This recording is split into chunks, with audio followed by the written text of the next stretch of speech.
Lagi-lagi Ruben Onsu diguncang kejadian yang mengguncang nalar. Ya, belum lama berbahagia karena kelahiran putri keduanya pekan ini, Ruben justru menghadapi serangkaian teror yang mengguncang nalar. Salah satunya 3 musibah yang terjadi bersamaan menimpa Sarwenda sang istri dalam satu hari. Tak banyak yang tahu, saat restoran Ruben mengalami kebakaran, saat itu pula Sarwenda mengalami kecelakaan. Uniknya di saat yang bersamaan mobil Sarwenda yang berada di area parkir apartemen juga mengalami kecelakaan. Rangkaian peristiwa naas yang konon tidak hanya sekali tapi berkali-kali terjadi itu pun bahkan membuat Ruben melakukan sebuah tindakan mengejutkan, yaitu memasang bawang putih di setiap sudut rumah. Sebenarnya kejadiannya sedikit aneh, kayak tiba-tiba baru kebakaran, aku pada saat itu bersamaan aku ditabrak dari belakang mobil aku. Dan yang anehnya lagi, mobil aku yang lagi parkir di apartemen pun ditabrak pada hari yang sama dan kejadian itu gitu. Jadi ya itu kan mobil nggak ada salahnya ya di parkir gitu, ditabrak juga. Jadi aneh, itu kebakaran, aku ditabrak, mobil di rumah ditabrak. Kok bisa gitu, tapi ya selalu pikirannya positif aja ya.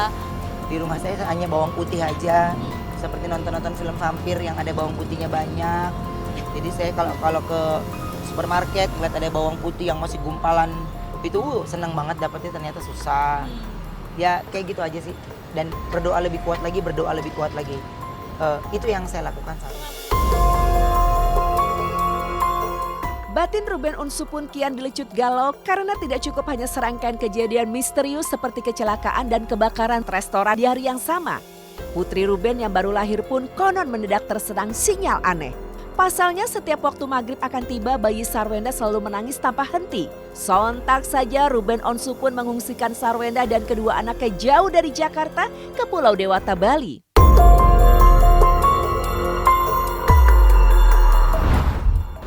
Iya, bawa keluar dari rumah karena dia nangis terus kan. Tapi kata Ustadz kalau bisa, kemarin kan emang Ustadz udah datang juga gitu. Jadi ya kalau bisa coba di rumah ditenangin gitu. Jadi ya segala cara, kalau misalnya segala sesuatu yang positif dari siapapun ya diikutin aja. Tapi dasar gua feeling ya, nggak tahu kenapa pas konser Igun, aku tuh ngomong gini, udah kamu pergi aja ke Bali. Soalnya habis konser Igun, saya Sabtu pagi langsung flight ke Bali. Nah Wenda itu nggak bisa first flight orangnya. Gitu, karena dia kan bawa bayi, bawa ini, jadi menurut dia kalau dia pesawat jam 6 berarti dia harus bangun jam 2 gitu, mundurnya kejauhan. Makanya Wenda gak usah deh, aku gak usah nonton ya, aku ke Bali aja duluan, oke.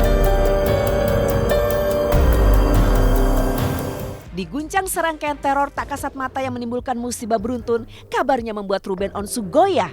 Sampai-sampai Ruben pun mengakui telah lama menemui psikolog, menyisakan tanya. Lebih dari 1 tahun mengalami serangkaian teror tak kasat mata, mungkinkah Ruben jadi depresi hingga merasa perlu bantuan psikolog? Yang penting saya mah belajar ikhlas aja, yang penting saya ikhlas, saya ngejalanin. Ya deg-degan setiap hari pasti, itu yang saya handle ke psikolog. Karena ketika sudah mau malam, itu saya udah mulai takut, udah mulai gelisah, udah mulai cemas. Banyak orang mensalahartikan ke psikolog itu kesannya, wah udah stres, udah gila. Tapi jadi ya susah. Iya, menenangkan diri itu penting gitu. Ternyata saya ketika menikmati sesuatu kurang tenang.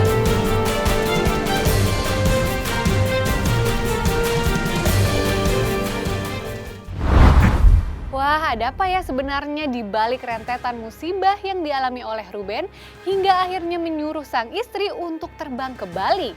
Sementara itu musisi Anji juga berkunjung ke Bali. Tapi bedanya Anji pergi ke Pulau Dewata untuk menikmati festival Buleleng. Lalu bagaimana ya keseruan Anji menikmati air terjun hingga aksinya menjadi pengamen dadakan yang membuat histeris para pengunjung?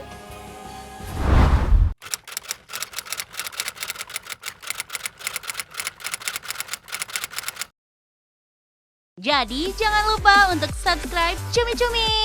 Ditekan ya tombol lonceng merahnya.